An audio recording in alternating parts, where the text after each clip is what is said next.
The state Supreme Court ruled there was sufficient evidence to convict Nikki Sue Entzel on conspiracy to commit murder in the death of her husband Chad in 2020.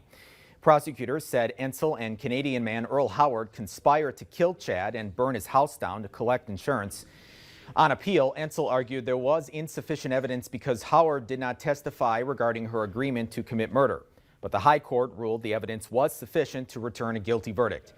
Nikki must serve just over 36 years before being eligible for parole.